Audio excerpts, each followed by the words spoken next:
Is there a huge difference between someone who's diagnosed at 2 compared to someone who's diagnosed at 6? Effectively added white matter to their brain, and their intelligence scores go up, and their ability to speak goes up. The window of opportunity to make real effective change closes as we get older.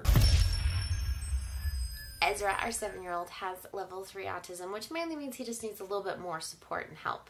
And Simon has level 1 autism with no intellectual delay, which mainly just means he needs less support. Ezra really had no eye contact when he was a baby. He would rather be in his big blue chair than be held. He was super content being alone, and other than feeding and changing him, he didn't really seem to need any attention. And when he would play, it seemed like he was in his own world. And even getting a doctor to look at him to assess him for possible autism was a challenge. Many doctors won't assess kids until 3 years old, and some wait till school age, 5 or 6 years old. And without a diagnosis, it was really difficult to know what he needed from me.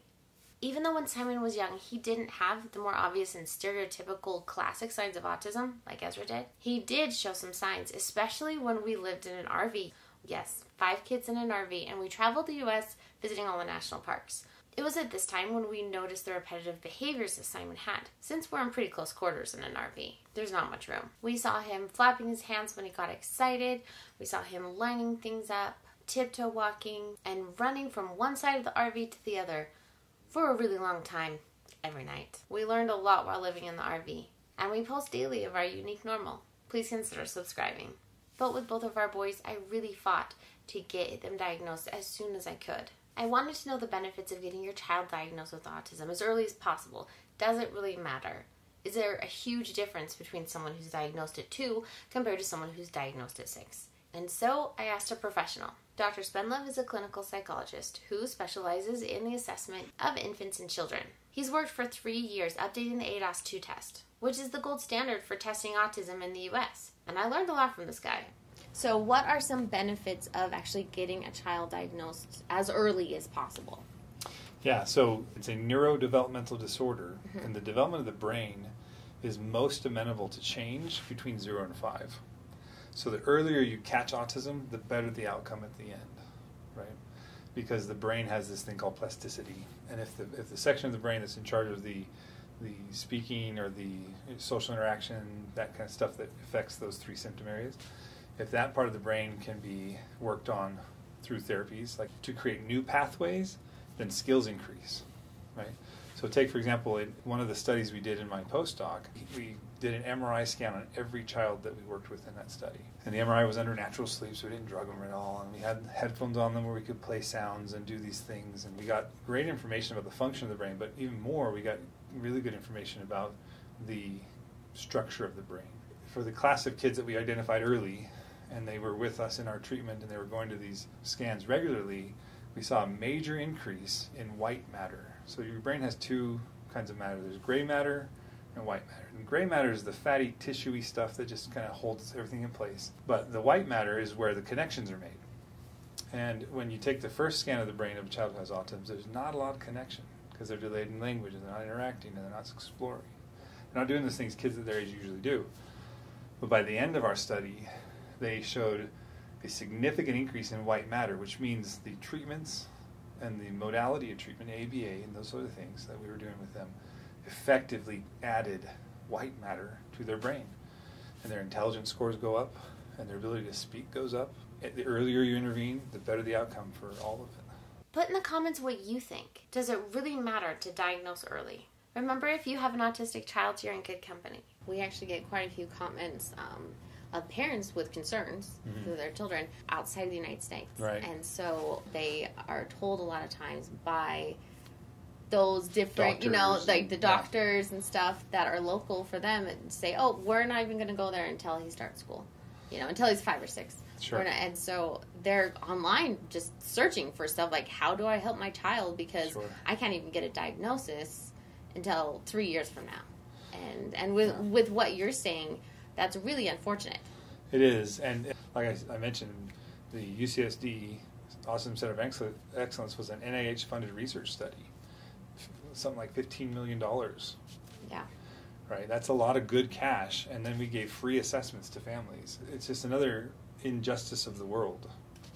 And, I was traveling in Costa Rica in 2016, and we stopped at this little place for lunch, And the man was talking to me because I speak Spanish, and we were talking about stuff, and he said, what brings you to Costa Rica? What do you do for work? And I mentioned it, and he goes, oh, can I show you my son? And he brings this 14-year-old from the back who is nonverbal, on an iPad, rocking in his chair, not talking to anybody, not interacting. He clearly has autism. And he asks me, what do I do? And I said, well, what are the resources? There are no resources. And at that point, the child was 14 years old. Yeah.